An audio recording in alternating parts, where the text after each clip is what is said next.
안녕하십니까? 소쿨극장입니다. 오늘은 장인과 사위가 주막의 베갯동서가 될 뻔했던 이야기입니다. 구독과 좋아요 그리고 알람 설정 부탁드립니다.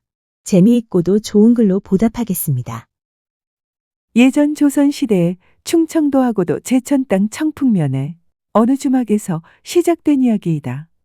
청풍 5일장이 열리는 날에는 우시장도 같이 열렸는데 우시장은 원래 큰돈이 오고 가는 장이다. 당연히 장터의 주막 뒷방에는 노름판이 벌어졌고 노름판에는 양반도 상놈도 아래도 위도 없었다.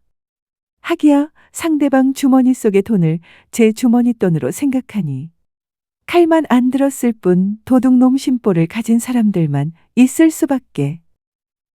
노름판에서 오늘도 멱살잡이하는 건 허우대 멀쩡한 박대근과 늙고 꾀죄죄한 황생원이었다. 야, 이 자식아! 골패 똑바로 돌려! 이 영감탱이가 또 지랄이네.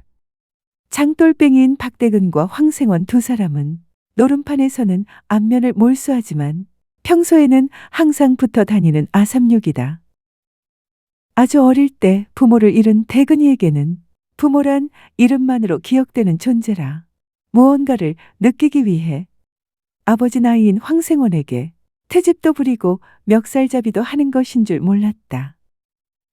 큰 덩치로 단오날 씨름으로 황소를 탄 젊은 박대근과 늙고 왜소한 황생원은 두 사람 다 소장수이다.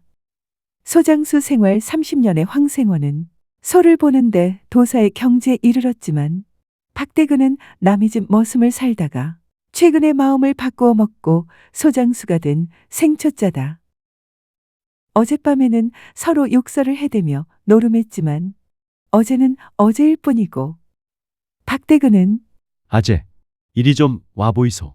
하고 눈웃음을 추며 황생원의 소매를 당겨서는 소 앞으로 데리고 갔다.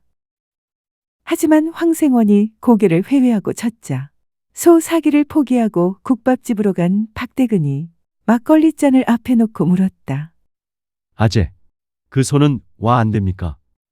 콧잔등이 바짝 마른 놈은 성깔이 있는 놈이여. 나중에 반드시 탈이 생겨. 계산은 박대근이 했다. 성깔 있는 소는 아무 데서나 뿔을 들이대 팔아먹을 수가 없다. 이렇게 좋은 사이도 한번 술에 취하고 나면 아재고 나발이고 없으니 확실하게 둘 다 상사람인 것은 틀림없다.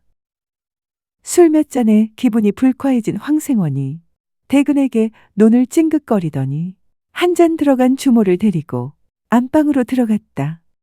그러나 얼마 안 되어 주모의 혀차는 소리가 연달아 나더니만 풀이 팍 죽은 황생원이 고개를 숙이고 나왔다. 곧이어 주모가 아이고, 토끼야, 토끼 새끼. 하고 구시렁거리며 나오다가 마침 통시에서 나오는 박대근을 낚아채서는 다시 방으로 들어갔다. 이튿날 아침 대근의 밥 속에는 삶은 달걀이 2개나 들어 있었는데 그 모습을 본 황생원이 입을 삐죽였다. 황생원 소개로 문경장에서 산 암소 한 마리를 좋은 값으로 상주장에서 팔아치운 박대근이 황생원에게 고맙다고 술 한 잔 샀다. 생원님, 덕분에 이번 장에서는 재미를 봤습니다.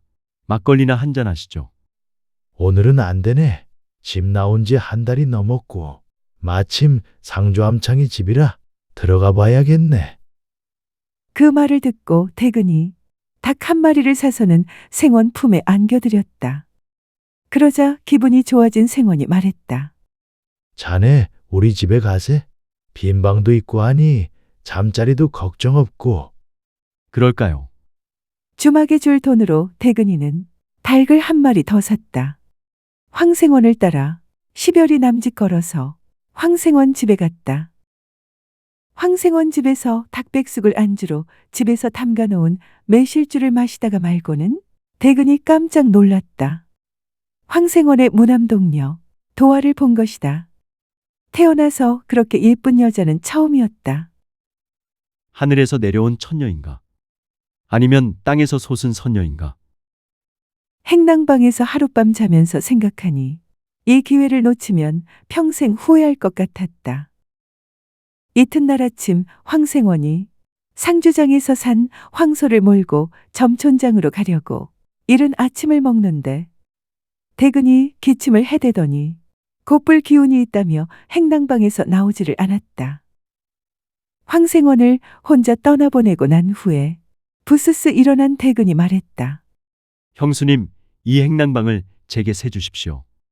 한 달 월세로 30냥을 드리렵니다. 황생원의 마누라 막실댁은 30냥이란 말에 깜짝 놀랐다. 신랑인 황생원이 데리고 온 데다 잘생긴 총각이라 딸 도화를 생각한다면 돈을 주고라도 방을 빌려줄 터인데 한 달에 30냥이라니 이게 웬 떡이야. 막실댁은 정신이 번쩍 들었다. 선금으로 석 달치하고도 10냥을 더 보태 100냥을 받은 막실댁이 대근이 귀를 당겨 황생원한테는 말하지 마세요. 하고 소곤거리더니 딸 도화를 불러서는 두 사람이 같이 어지러운 행랑방을 쓸고 닦았다. 다음 날 새벽에 어딘가 불이 나게 가더니만 그날 저녁 이불과 약간의 세간살이를 짊어진 대근이 돌아왔다. 그 사이 옛날 집에 갔다 온 것이다. 황생원은 깜짝 놀랐지만 대근이 윗옷을 벗어젖히고 외양간을 깨끗이 치우는 걸 보고는 빙긋이 웃었다. 녀석이 성질은 지랄 같지만 심성이 본래 착한 데다가 일도 참 잘한단 말이야. 언제부터인가 우시장에 갈 때 소를 끌고 소여물을 지고 가는 것은 몽땅 대근이 몫이 됐다. 장돌뱅이란 조선 팔도를 헤매고 돌아다니니 한 달에 한 번이라도 집에 들어오면 식구가 다행으로 여겼다. 황생원과 달리 대근이는 집에 올 때면 고기를 2억은 사들고 오거나 하다못해 고등어 한 손이라도 사들고 왔다. 신랑이 평생 안 하던 행동을 대근이 하니 막실댁이 제 신랑보다도 대근을 더 좋아하고 귀하게 여길 수밖에. 그것뿐만이 아니었다. 황생원과 막실댁 눈을 피해서 도화에게는 놀이개를 여러 개 사다 주었다. 사내답게 잘생겼지. 아버지와는 달리 집안의 어려운 일은 앞장서서 다 하지. 장사 나갔다 오면서는 예쁜 놀이개와 생전 처음 먹어보는 맛있는 음식을 사다 주지. 둘만 있을 때면 가끔 손도 잡아주지. 대근에게 홀딱 반한 도화는 앉으나 서나 대근 생각뿐이었다. 그렇게 한 해가 설렁설렁 넘어갔는데 이게 웬일인가? 서울 대목장을 봐야 해서 집안이 바쁜데 갑자기 도화가 들어누웠다. 하도 울어 눈이 퉁퉁 붓고 베개가 젖었는데 자꾸 헛구역질했다. 가만히 보니 아랫배가 살짝 나온 것 같기도 했다. 화들짝 놀란 어미가 털썩 주저앉아서는 딸에게 배가 나온 사연을 묻는데 그 사이를 못 참고 눈이 뒤집힌 황생원이 낯을 빼들고는 이 때려 죽일 놈! 하고 행랑방으로 달려갔다. 자다 말고 일어난 대근이 눈을 껌뻑껌뻑하며 황생원을 농쳤다. 장인어른, 제 목을 치기 전에 저를 사윗감으로 한 번만 더 생각해 보세요. 그러자 황생원이 가슴을 치며 말했다. 이놈 대근아, 내 얘기 한번 들어봐라. 내가 너를 사윗감으로 왜 생각하지 않았겠느냐?